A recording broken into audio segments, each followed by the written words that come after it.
कभी सोचा है कि हमारी दादी नानी के जो नुस्खे होते थे उनमें सिर्फ स्वाद था या कुछ और भी? आज हम इसी की पड़ताल करने वाले हैं, भारतीय रसोई के उन सदियों पुराने रहस्यों की, जहां हर मसाला असल में एक दवा है और हर बर्तन एक साइंटिफिक टूल। अच्छा, एक मिनट के लिए सोचिए कि आपकी रसोई असल में एक लैब है। हाँ, एक लेबोरेटरी, जहां हल्दी सिर्फ पीला रंग नहीं है बल्कि एक पावरफुल एंटी इन्फ्लेमेटरी एजेंट है। और वो जो हींग का तड़का लगता है ना, वो सिर्फ स्वाद के लिए नहीं है, वो तो डाइजेशन को ठीक करने का एक छोटा सा केमिकल एक्सपेरिमेंट है। और बस यही हमारी आज की पड़ताल का सेंटर पॉइंट है कि हमारी रसोई सिर्फ पेट भरने की जगह नहीं है, बल्कि एक चलती फिरती जीती जागती फार्मेसी है। एक ऐसी जगह जहां हर चीज का एक मकसद है, बॉडी को सिर्फ खाना नहीं, पोषण देना और उसे हेल्दी रखना। तो चलिए शुरू करते हैं, और शुरुआत करते हैं इस मसाला औषधालय की पहली शेल्फ से। देखिए, ये जो मसाले हैं ना, ये सिर्फ खाने में टेस्ट डालने वाले पाउडर नहीं है, ये तो पावरफुल कंपाउंड्स का खजाना है। और ये तो बस एक छोटी सी झलक है। जैसे हल्दी के अंदर होता है करक्यूमिन, एक ऐसा कंपाउंड जो शरीर में सूजन से लड़ता है। अदरक को ले लीजिए, वो डाइजेशन को ठीक करता है। मतलब हर मसाले के पीछे एक पक्का साइंटिफिक कारण है, और यही चीज हमारी रसोई को एक बहुत पावरफुल फार्मेसी बना देती है। अच्छा, अब एक ऐसे मसाले की बात करते हैं जिसकी खुशबू या कहूं बदबू सबसे अलग है। जी हाँ, हींग। पर यह सिर्फ एक तेज गंध वाला पाउडर नहीं है, बल्कि ये तो स्वाद और साइंस का एक परफेक्ट कॉम्बिनेशन है। देखिए, हींग की सबसे बड़ी खासियत है इसका डबल रोल। एक तरफ तो ये खाने में एक बहुत ही यूनिक उमामी फ्लेवर लाती है। उमामी मतलब एक गहरा नमकीन सा स्वाद। और दूसरी तरफ ये भारी से भारी खाने को पचाने में मदद करती है, गैस और ब्लोटिंग को रोकती है। मतलब स्वाद और सेहत का क्या कमाल का बैलेंस है। तो हींग का असली जादू है कहाँ? वो है इसके केमिकल ट्रांसफॉर्मेशन में। जब हींग कच्ची होती है तो सल्फर कंपाउंड्स की वजह से उसकी गंध बहुत तेज होती है, अच्छी नहीं लगती।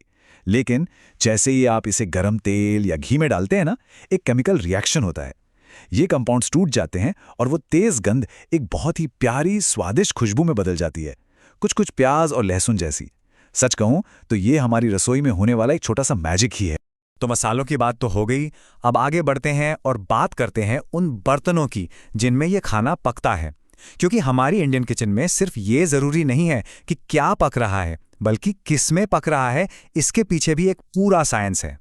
सोचिए, हजारों साल पहले जब मॉडर्न साइंस का नामो निशान भी नहीं था, तब भी हमारे आयुर्वेदिक ग्रंथों में, जैसे कि चरक संहिता में, अलग अलग धातुओं के मेडिसिनल गुणों के बारे में लिखा गया था। और ये कोई अंधविश्वास नहीं था, बल्कि सालों की ऑब्जर्वेशन और एक्सपीरियंस पर आधारित एक गहरा विज्ञान था। तभी तो कहा जाता था कि तांबे के बर्तन में रखा पानी पीना सेहत के लिए अच्छा है। और कमाल की बात यह है कि आज मॉडर्न साइंस भी उसी पुरानी बात पर मोहर लगा रहा है। इसे एक साइंटिफिक नाम दिया गया है, ओलिगोडायनेमिक इफेक्ट। सुनने में थोड़ा मुश्किल लगता है, पर इसका मतलब बहुत सिंपल है। इसका मतलब है कि तांबे जैसी कुछ धातुओं में ये ताकत होती है कि वो बहुत कम मात्रा में भी खतरनाक बैक्टीरिया और वायरस को खत्म कर सकती हैं। तो ये कितना असरदार है? सुनिए, स्टडीज बताती हैं कि तांबे के बर्तन में अगर पानी रखा जाए तो वो कुछ ही घंटों में ई कोलाई जैसे 99.9% खतरनाक बैक्टीरिया को मार सकता है। 99.9% मतलब ये सिर्फ एक बर्तन नहीं, ये तो एक नेचुरल वाटर प्यूरिफायर है। लेकिन हमारे पुरखों का ज्ञान यहीं खत्म नहीं हुआ। उन्हें यह भी पता था कि तांबा या पीतल खट्टी चीजों जैसे टमाटर या नींबू के साथ रिएक्ट कर सकता है। तो इसका सॉल्यूशन क्या निकाला? कलई, यानी बर्तनों के अंदर टिन की एक पतली सी लेयर चढ़ाना।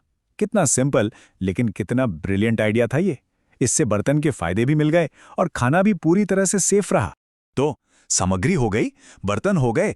अब बात करते हैं उस मैजिक की जो गर्मी और वक्त के साथ होता है, यानी कुकिंग टेक्निक्स की, और खासकर धीमी आंच पर खाना पकाने की कला की। तो मिलिए दम पुख्त से। क्या खूबसूरत नाम है ना।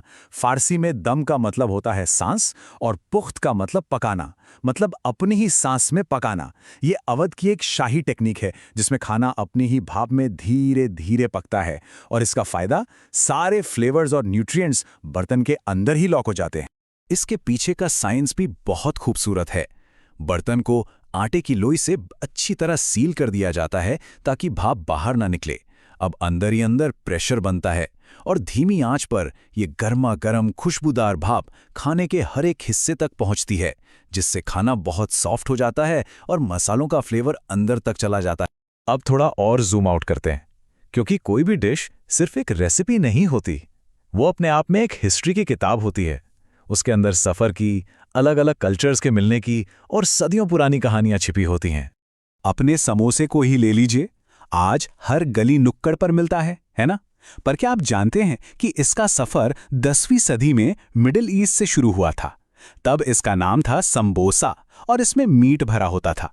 फिर कई सदियों के सफ़र के बाद ये भारत पहुंचा और यहाँ आकर इसका एक नया जन्म हुआ, आलू मटर की वेजिटेरियन फिलिंग के साथ। ये एक कमाल का उदाहरण है कि कैसे खाना एक कल्चर से दूसरे कल्चर में जाकर खुद को बदल लेता है। खाना और मसाले ये अक्सर किसी देश की पहचान बन जाते हैं, लेकिन कभी-कभी एक बहुत ही मामूली सी दिखने वाली चीज़ भी इतिहास में एक बहुत बड़ा, एक असाधारण रोल निभा जाती है। क्या आपको पता है कि हमारी मामूली सी रोटी एक वक्त पर क्रांति का एक सीक्रेट मैसेंजर थी?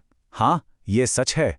1857 की क्रांति के दौरान एक गांव से दूसरे गांव तक रहस्यमयी तरीके से चपातियां पहुंचाई जाती थीं।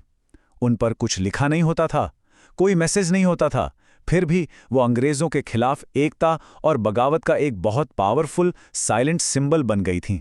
तो हमने देखा कि कैसे मसाले दवा बन जाते हैं, कैसे बर्तन हमारे रक्षक बन जाते हैं, कैसे कुकिंग टेक्निक्स स्वाद को नेक्स्ट लेवल पर ले जाती है और कैसे खाना खुद इतिहास का गवाह बन जाता है।